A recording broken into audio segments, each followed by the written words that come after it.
Hi friends, welcome to killer channel. Friends, ఎవరైనా మా ఛానల్ని సబ్స్క్రైబ్ చేసుకోకపోతే సబ్స్క్రైబ్ చేసుకోండి. ఎవరైనా మీ డాగ్స్ కానీ మీ పెట్స్ కానీ అమ్మాలనుకుంటే మా ఛానల్ త్రూ మా ఛానల్ వాట్సాప్ నెంబర్కి మెసేజ్ పెట్టండి. ఫ్రెండ్స్, ఇవాళ మీకోసం టాప్ క్వాలిటీ లాబ్రేడర్ పప్పీ తీసుకురావడం జరిగింది.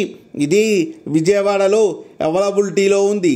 అండ్ దీని ఓనర్ ఏం చెప్పారంటే, వీలైతే ట్రాన్స్పోర్టేషన్ ఫెసిలిటీ అయితే ప్రొవైడ్ చేస్తామని చెప్పడం జరిగింది. అండ్ ఈ పప్పీ ఏజ్ వచ్చేసరికి 40 days అని చెప్పారు ఫ్రెండ్స్. అండ్ ఇది ఫీమేల్ పప్పీ. అండ్ ఈ ఫీమేల్ పప్పీకి వచ్చి 7,000 రూపీస్ అయితే డిమాండ్ చేస్తున్నారు. అండ్ రేట్లో స్లైట్గా నెగోషియబుల్ ఉందని కూడా చెప్పడం జరిగింది ఫ్రెండ్స్ మీరు చూడొచ్చు పప్పీ ఎంత హెల్తీగా ఎంత క్యూట్గా ఉందో. కింద వీడియోలో మీకు ఎవరికైనా నచ్చితే టైటిల్లో కాంటాక్ట్ నెంబర్ ఇస్తాను, కాంటాక్ట్ అవ్వండి, మాట్లాడి తీసుకోండి ఫ్రెండ్స్. అలాగే ఒక్కసారి డీల్ సెట్ అయిన తర్వాత అన్ని డీటెయిల్స్ బాగా చెక్ చేసిన తర్వాతనే మనీ పంపాలని కోరుకుంటున్నాం ఫ్రెండ్స్. అలాగే మా ఛానల్ని సబ్స్క్రైబ్ చేయడం మాత్రం మర్చిపోకండి ఫ్రెండ్స్.